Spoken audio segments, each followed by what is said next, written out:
Alright, so as you may all be well aware, Lusaka was actually hit recently by an epidemic, the cholera epidemic, which has brought a lot of questions in the heads of many. And one of the questions definitely is how come the city finds itself in such a scenario of being hit by cholera.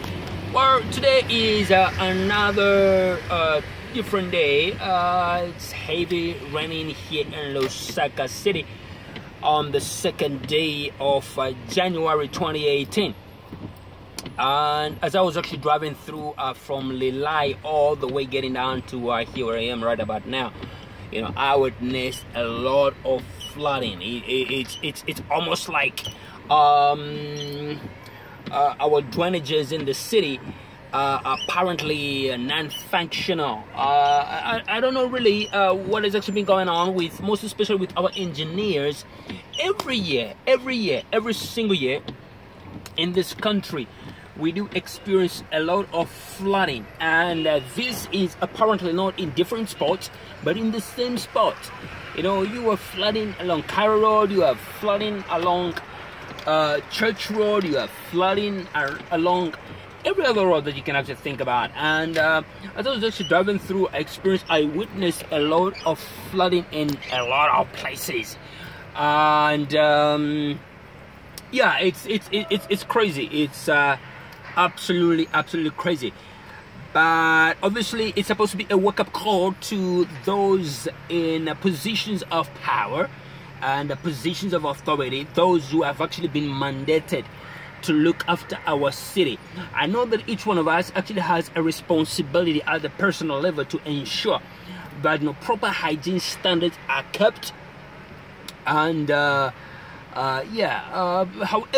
on a larger scale, I think the reason we actually have people in positions of power and authority, the municipality and other kind of stuff, is that on the larger picture things can be kept on the lip.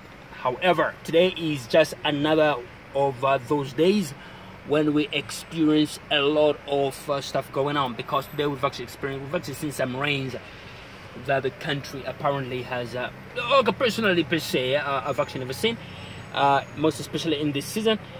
And going by what the meteorological department did make mention to say earlier on at the start of the season, they did make mention that we're going to experience a lot of flooding in a lot of places. I think I'm actually seeing some space being created over here now, this gentleman. All right, good.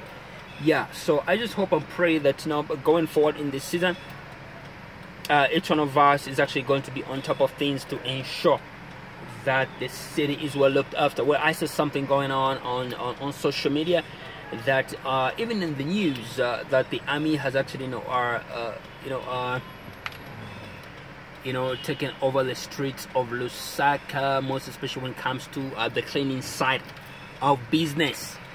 And we are trusting that they continue doing so. There are a lot of places that need there are a lot of areas in this country that need cleanup, and in the very same way that the army has actually taken over the cleaning of the city, may they also take over the cleaning up of our economy. That is just my thought. Yeah, that's just my thought. It looks like the army actually have got power that we have not seen yet. Every time the army moves into a thing, I will tell you one thing. There was a time there was chaos in the streets, and the army actually moved in, and they were calm. There was calmness. This time around, there's been an issue to do with cholera, and it has to take the army. Well, it just a thought coming out of my mind right about now. I think there's a lot going on in this country that needs the attention of the army. Can the army do something about it? If the army can clean up the city and stop cholera, I believe that the army can do something about it to stop the corruption, to stop this stuff that is going on in this country. Somebody has to listen to this.